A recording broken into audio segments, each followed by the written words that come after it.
धनबाद के सेलिब्रेशन में रक्षाबंधन का उत्सव मनाया गया। कार्यक्रम में मुख्य अतिथि के रूप में समाज सेवी मयूर शेखर झा एवं विशिष्ट अतिथि के रूप में मयूर शेखर झा की धर्मपत्नी मनीषा राव उपस्थित रहीं। इस अवसर पर मयूर शेखर झा एवं मनीषा राव ने कार्यक्रम में शामिल हुई विभिन्न कॉलेज की छात्राओं को रक्षाबंधन के पर्व की अग्रिम बधाई दी और इस दौरान उन्होंने छात्राओं को अपने जीवन में आगे बढ़ने और अपने करियर बनाने के क्षेत्र में कई टिप्स भी दिए।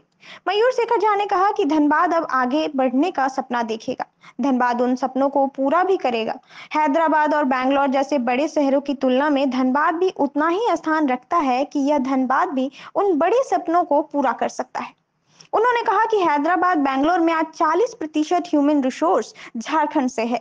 इस तरह के सपनों को पूरा करने के लिए ऐसे जनप्रतिनिधि की यहाँ आवश्यकता है। अब तक के जो भी जनप्रतिनिधि हुए हैं उनकी सोच कभी वहां तक गई ही नहीं। उनका सारा ध्यान यहाँ के कोयला पर ही टिका रहा। आईटी कंपनियां न सिर्फ हैदराबाद बैंगलोर बल्कि गुड़गांव पुणे लखनऊ तक फैल चुकी हैं, तो आखिर धनबाद क्यों नहीं आ सकती। मयूर शेखर झा ने यह सपना देखा है जिसे पूरा करने में धनबाद के लोगों के साथ उनकी आवश्यकता है। कोलकाता की घटना को लेकर भी उन्होंने सरकार पर एवं कानून व्यवस्था पर उंगली खड़ा करते हुए कहा कि काफी दर्दनाक घटना है। आखिर हमारे देश में महिला सुरक्षित क्यों महसूस नहीं कर पा रही हैं?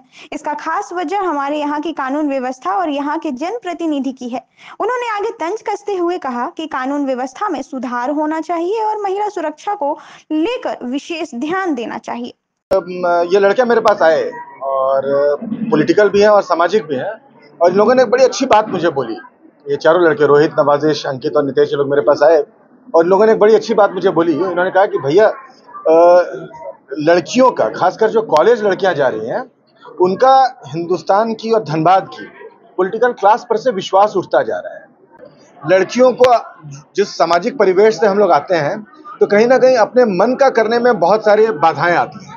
तो इन लोगों को मैं एक बड़े भाई के तौर पे आज लोगों को कहा कि अपने मन की करो, अपने मन की करो। यहाँ मैंने देखा कि कोई भी लड़की यहाँ पे एंटरप्रेन्योर नहीं बनना चाहता हो। इनको मैंने कहा एंटरप्रेन्योर बनो। धनबाद अब बड़े सपने देखेगा।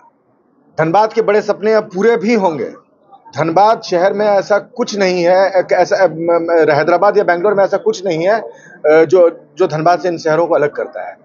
धनबाद टैलेंट का एक बहुत ही महत्वपूर्ण केंद्र है। धनबाद पुरुषार्थ, पराक्रम और परिश्रम का एक बहुत ही महत्वपूर्ण केंद्र है। धनबाद अब उड़ान भरेगा और इन बहनों के कंधों पर सवार होकर धनबाद उड़ान भरेगा। के माध्यम से अपना दुख कहिए, क्रोध कहिए या शर्म कहिए, मैं एक पुरुष राजनीतिक व्यक्ति होने के नाते अपना दुख, शोक और शर्म आपके माध्यम से यहाँ पर मैं प्रसारित करना चाहता हूँ। इस घटना की जितनी भी भर्त्सना की जाए वो कम है, और एक राजनीतिक बात होगी। नेता आएंगे, नेता कह देंगे कि कड़ी से कड़ी सजा मिलनी चाहिए। आप 2011 से लेकर अगर आप देखिए, 2011 का जो घटना, विभत्स घटना दिल्ली में हुआ था, कोई भूला नहीं है आज। और 2011 में इतनी बातें हुई थी, इतने कैंडल लाइट्स हुए थे। उसके बाद आज 13 साल बाद हम जो है बैक टू स्क्वायर वन आ गए हैं। आखिर क्या बदला है, ये सवाल उठेगा कि पिछले 13 साल में क्या बदला है।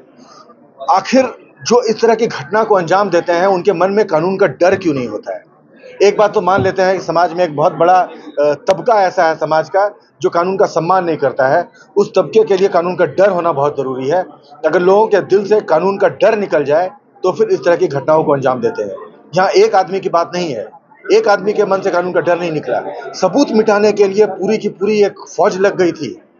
कहाँ गई है उनकी शर्म, कहाँ गई है उनकी इंसानियत, कहाँ गई है उनकी मानवता, इस समझ से परे है।